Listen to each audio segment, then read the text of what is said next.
Coraline discovered the door a little while after they moved into the house.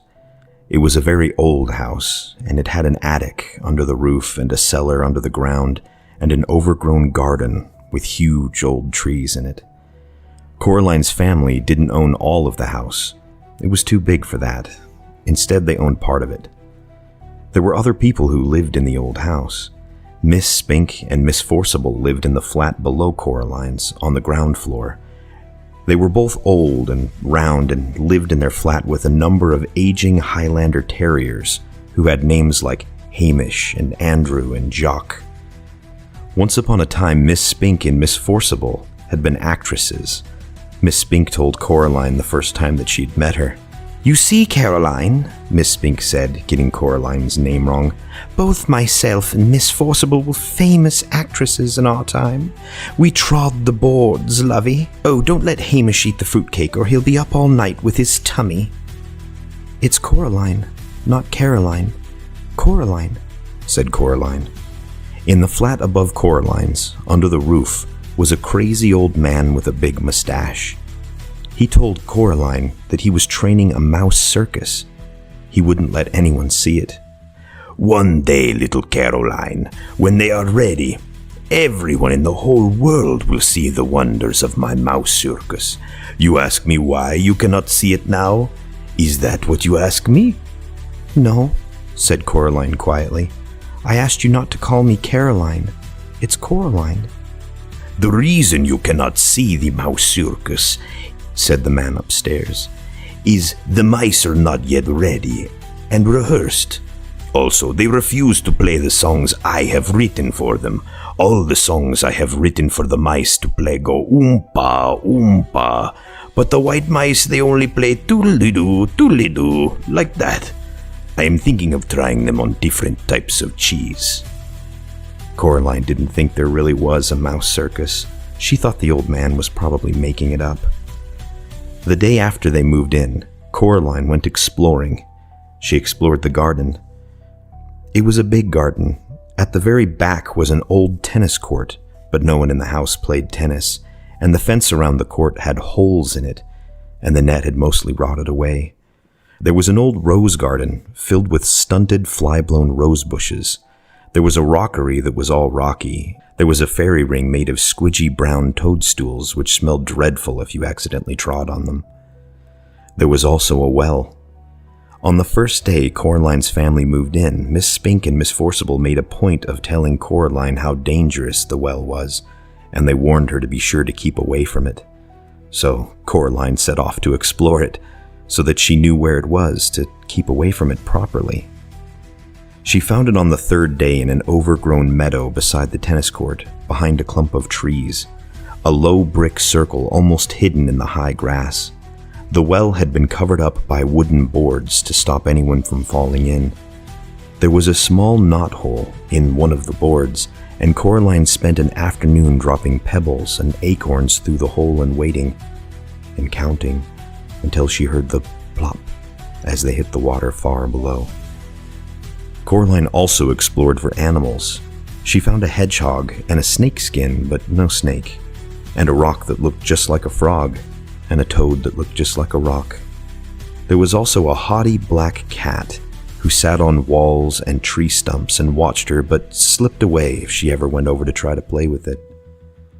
That was how she spent her first 2 weeks in the house, exploring the garden and the grounds. Her mother made her come back inside for dinner and for lunch, and Coraline had to make sure she dressed up warm before she went out, for it was a very cold summer that year, but out she did go, exploring every day until the day it rained when Coraline had to stay inside.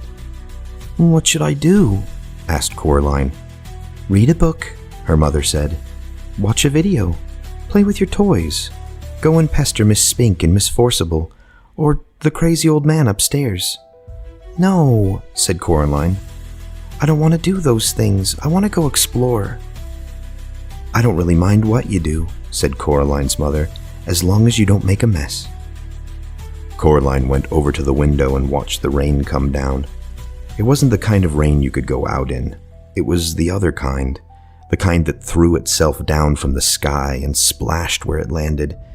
It was rain that meant business, and currently its business was turning the garden into a muddy, wet soup. Coraline had watched all the videos and was bored with her toys, and she'd read all of her books. She turned on the television. She went from channel to channel to channel, but there was nothing on but men in suits talking about stock market and talk shows. Eventually, she found something to watch. It was the last half of a natural history program, something called protective coloration. She watched animals, birds, and insects which disguised themselves as leaves or twigs or other animals to escape from things that could hurt them. She enjoyed it, but it ended too soon and was followed by a program about a cake factory. It was time to talk to her father. Coraline's father was home. Both of her parents worked doing things on computers, which meant that they were home a lot of the time. Each of them had their own study. "Hello, Coraline," he said as she came in, without turning around. Said Coraline. "It's raining." "Yep," said her father. "It's bucketing down." "No," said Coraline. "It's just raining. Can I go outside?" "What does your mother say?" "She says you're not going out in weather like that, Coraline Jones." "Well, then no." "But I want to carry on exploring." "Well, then explore the flat," suggested her father. "Look, here's a piece of paper and a pen. Count all the doors and windows. List everything blue. Mount an expedition to discover the hot water tank and leave me alone to work." "Can I go into the drawing room?" The drawing room was where the Joneses kept the expensive and uncomfortable furniture that Coraline's grandmother had left them when she died. Coraline wasn't allowed in there. Nobody went in there. It was only for Best. "If you don't make a mess, and you don't touch anything." Coraline considered this carefully. Then she took the paper and pen and went off to explore the inside of the flat. She discovered the hot water tank. It was in a cupboard in the kitchen. She counted everything blue, 153. She counted the windows, 21. She counted the doors, 14. Of the doors that she found, 13 opened and closed. The other, the big carved brown wooden door at the far corner of the drawing room, was locked. She said to her mother, "Where does that door go?" "Nowhere, dear." "Well, it has to go somewhere." Her mother shook her head. Look, she told Coraline. She reached up and took a string of keys from the top of the kitchen door frame. She sorted through them carefully and selected the oldest, biggest, blackest, rustiest key. They went into the drawing room. She unlocked the door with the key, and the door swung open. Her mother was right. The door didn't go anywhere. It opened into a brick wall.